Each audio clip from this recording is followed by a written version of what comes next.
When Marcus's real estate firm bought a stretch of rural land to develop vacation villas, he didn't think twice about the banana grove standing in the middle of it. It was just more space to clear. The locals warned them not to cut down the trees, but they didn't listen.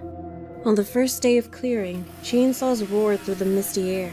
Marcus watched the last tree fall, one with darkened bark and hanging frangipani blossoms. That evening, while surveying the land, he smelled those same flowers. That's when he found her. A woman stood barefoot in the mud, just a few feet from the tree stump. She wore a long white dress that clung to her like a second skin. Her black hair fell past her hips, glistening as if wet. She trembled.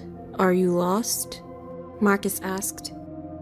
She didn't answer. He took off his coat and wrapped it around her. "Come with me. You'll get sick out here." He called her Lila. She didn't seem to remember her name. Marcus brought her to the temporary bungalow he was staying in. She stared at the stump outside the window. When she finally spoke, her voice was soft. "It was so loud when the tree fell." He thought she meant the noise had startled her.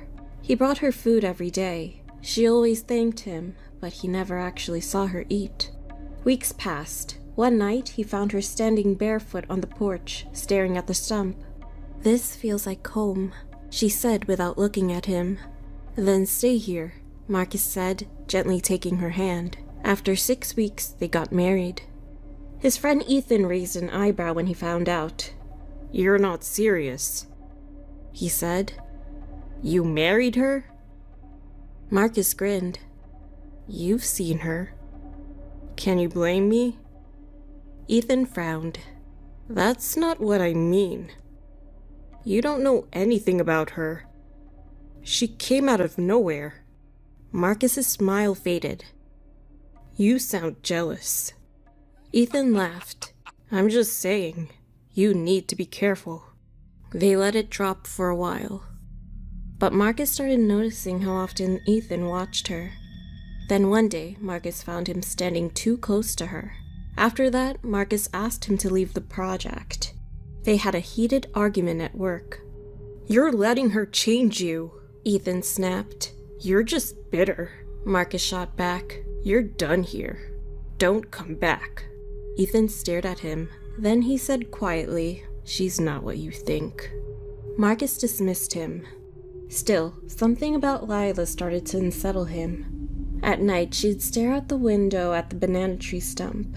Lila grew thinner, paler. Marcus offered to take her to the doctor, but she refused. "It's nothing," she said. "Just tired." One afternoon, Ethan visited their home while Marcus was working. He found her brushing her hair in the mirror. Her long locks were lifted off her back, revealing the back of her neck, and something sticking out of it. A long, rusted nail. Ethan gasped. She turned, startled. Her eyes filled with fear. "You haven't fed," Ethan said softly. She looked away. "I don't want to. I'm not that anymore." "You don't have to be scared. You deserve it. You didn't ask for this." "No," she whispered. But he touched the nail and gently pulled. Lila screamed. The next morning, a local farmer reported his goats missing. They were scattered through the woods. The animals had been torn open. Each was missing its heart. Their necks bore 2 puncture marks. When Marcus came home that night, Lila was glowing. Her skin had a warm flush for the first time in weeks. Her eyes sparkled. She moved with effortless grace, her laughter echoing in the kitchen as she danced barefoot. She pulled Marcus in for a kiss. "I feel wonderful today." The livestock attacks didn't stop. Each morning another report. Goats, chickens, drained, split open, hearts missing. Marcus tried not to see the connection. But the village dogs did. When they walked into town, dogs growled and barked from behind fences. Lila didn't flinch. She locked eyes with it, and her lips pulled back into a grin. The dogs would stop, then run away. The villagers started whispering. One day, an old woman sitting outside muttered just loud enough for them to hear. "She was bound to that tree. You freed her." Lila stopped mid-step. The elder didn't look up. You should have stayed buried with your curses. Lila turned slowly. Her voice dropped to a near whisper.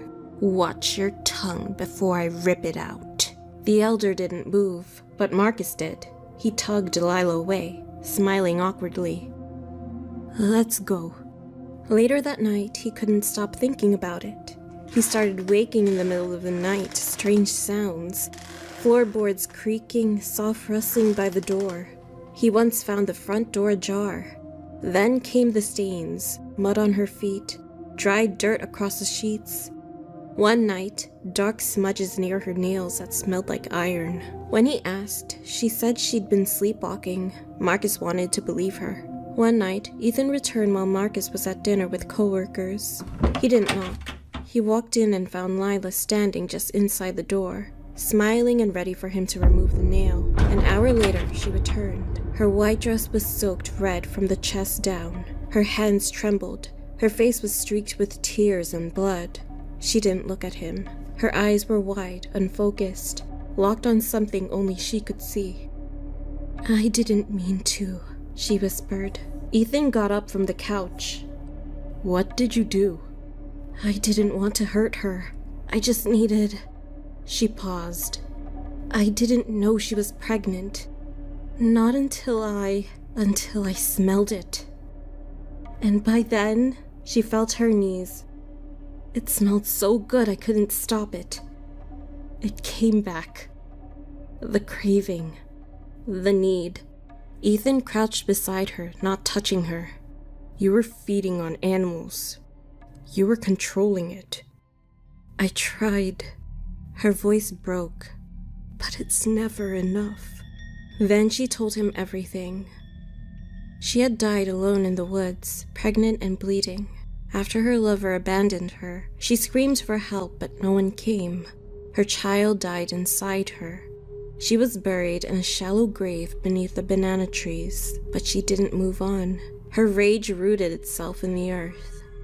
The banana tree grew from her body, and her spirit fused with it, bound, dormant, dreaming in the dark, until Marcus came, until he cut it down. He freed me, she said, but I wasn't ready. Ethan sat back, stunned. He had suspected the truth, but not all of it. She looked at him, blood still dripping from her chin. What do I do now? He didn't answer right away, then quietly, You should clean yourself up before he gets home. She did. When Marcus returned, he saw Ethan stepping off the porch. Rage flooded him. What are you doing here? I tried to warn you, Ethan said. She's dangerous. Marcus punched him. The two fought, fists slamming into flesh until Ethan staggered back, clutching his ribs. Tell him the truth. Ethan looked at Lila. Before it's too late. Then he ran away. Under a full moon, Lila walked over to Marcus, tears in her eyes. Do you love me? She asked. Of course. Would you love me if I had scars? He looked at her confused. Why? She hesitated. If I had something ugly, something shameful, would you still love me? Yes. She turned away. In the moonlight, he saw something metallic on her neck. What's that? She stiffened. There's something you should know about me. He reached over and brushed her hair aside. Is this a piercing? Is that why you never put your hair up? He touched the metal. Her body froze. Don't. He pulled. The nail came loose with a soft pop. At first, nothing happened. Then she began to shake. Her back arched unnaturally. Her mouth opened in a silent scream. Her skin grayed. Her hair floated around her like smoke. Lila? She turned. Her eyes were now blood red. Her mouth stretched wide, revealing rows of blackened, broken teeth. Her face bloated. Her nails extended into claws. A stench of decay hit him like a wall. Why did you do that? She hissed. I thought... She screamed in his face, so loud his ears bled. Then she ripped open his chest and tore out his heart. Still clutching it, she walked barefoot into the night, blood trailing behind her. She disappeared into the banana grove. The stump was blooming again.